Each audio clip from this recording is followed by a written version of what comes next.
नमस्कार दोस्तों, ज्योति क्लासेस में आप सभी का एक बार फिर हार्दिक अभिनंदन है। आइए समझते हैं 1 मिनट में मार्क्स तथा प्रथम अंतर्राष्ट्रीय संघ। इसी कड़ी में हम लोग द्वितीय अंतर्राष्ट्रीय संघ भी पढ़ेंगे। तो आइए इसको 1 मिनट में समझते हैं। दुनिया में जितने भी मजदूर थे उनकी यूनिटी को एक करना और उनके अधिकारों की रक्षा करने के लिए प्रथम अंतर्राष्ट्रीय संघ की स्थापना की गई। ये चैप्टर है समाजवाद एवं साम्यवाद, और इसी में जो हमारा टॉपिक है वो है मार्क्स तथा प्रथम अंतर्राष्ट्रीय संघ। आइए इस पे चर्चा करते हैं। स्थापना 1864 में लंदन में हुआ था और कार्ल मार्क्स के द्वारा हुआ था।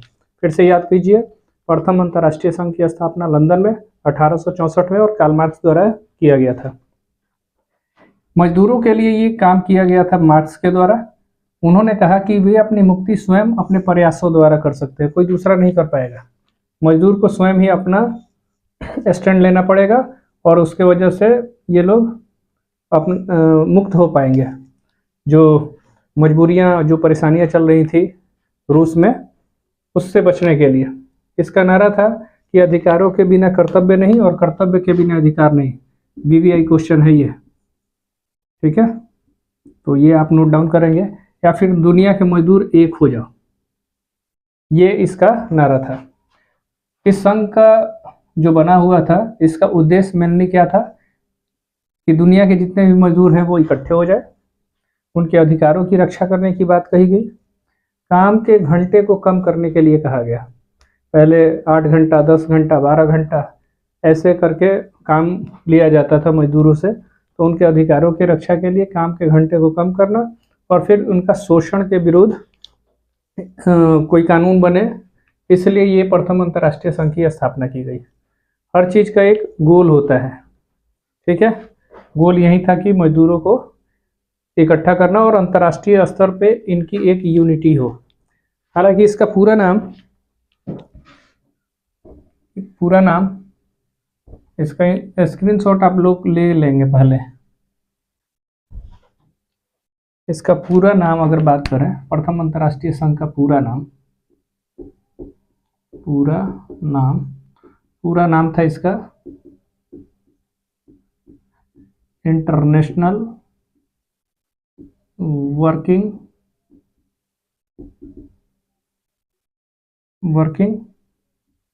एसोसिएशन। ये ध्यान रखिएगा, वर्किंग मेंस लिख लेंगे जी। ये है इंटरनेशनल वर्किंग मेंस एसोसिएशन, प्रथम अंतर्राष्ट्रीय संघ।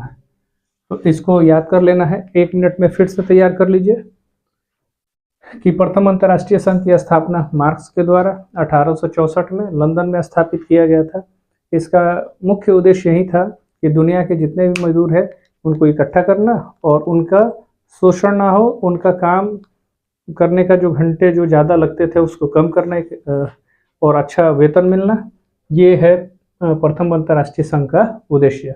इसके क्वेश्चन बन सकते हैं कि इसकी स्थापना कब हुई। तो ये तीनों क्वेश्चंस आपके लिए इम्पोर्टेंट है, ये भी स्थान और मार्क्स के द्वारा, और एक नारा तो इम्पोर्टेंट है ही। ये समाप्त हो गया था 1874 में।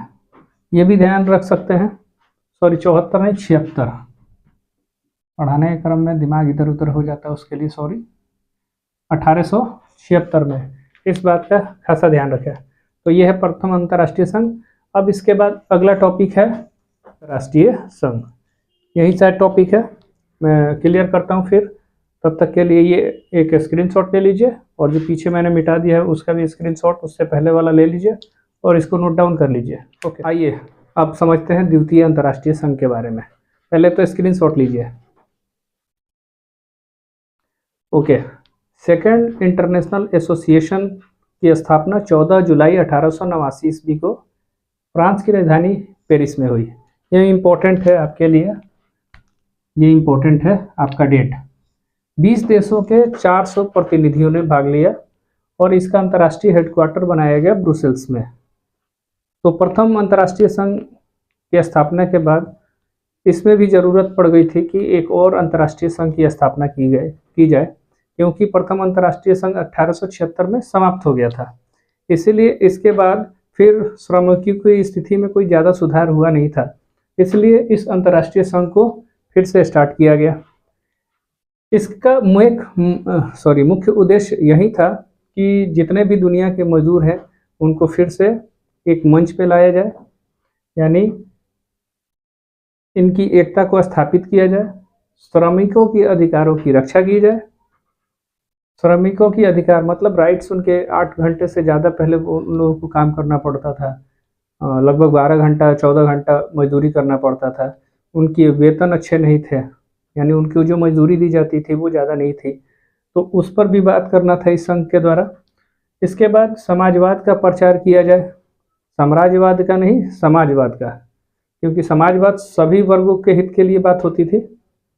युद्ध और साम्राज्यवाद का विरोध करना है, क्योंकि जब भी युद्ध होंगे तो जाहिर सी बात है कि जितने भी श्रमिक मजदूर वर्ग हैं उनको ही क्षति पहुंचती थी, जिसकी वजह से द्वितीय अंतर्राष्ट्रीय संघ की स्थापना में इस बात को रखा गया।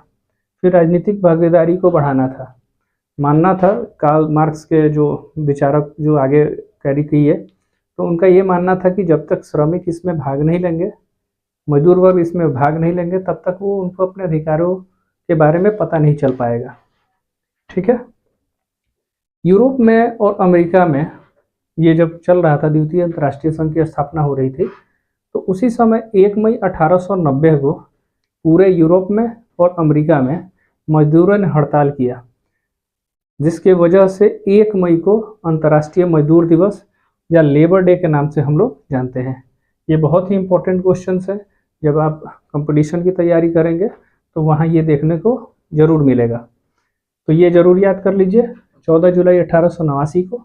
इसके प्रमुख नेता की बात करें तो फ्रेडरिक एंगल्स का नाम आता है और व्लादिमीर पुतिन। ठीक है, आप कमेंट करके बताएंगे कि लेनिन का पूरा नाम क्या था। तो उम्मीद करते हैं ये आपको टॉपिक अच्छा से समझ में आएगा। ये मई लिखा है मैंने, 1 मई, ठीक है, 1 मई 1890। तो उम्मीद है कि ये आपको समझ में आ गया होगा। द्वितीय अंतर्राष्ट्रीय संघ आपकी तैयारी में, मैंने पहले भी बोला है कि आपका तैयारी में 80% खुद करूँगा, 20% आपको क्या करने हैं, नोट्स बनाने हैं और याद करने हैं, और ढेर सारा क्वेश्चन प्रैक्टिस कीजिए। आपके नंबर जो है 470 यानी 400 प्लस में ही आना शुरू हो जाएगा। ठीक है, तो स्क्रीनशॉट ले लिए। एक बार फिर रिवीजन करते हैं। द्वितीय अंतर्राष्ट्रीय संघ की स्थापना 14 जुलाई 1889, फ्रांस की राजधानी पेरिस में। 20 देशों के 400 प्रतिनिधियों ने भाग लिया। अंतर्राष्ट्रीय मुख्यालय ब्रुसेल्स में 1 मई को मजदूर दिवस के नाम से हम लोग जानते हैं। इस प्रकार ये टॉपिक यहाँ पे समाप्त होता है। इसके बाद 1917 की बोल्शेविक क्रांति की तरफ चलेंगे, फिर उसके बाद इस चैप्टर का द एंड होगा। फिर मिलते हैं नए टॉपिक में, तब तक के लिए धन्यवाद।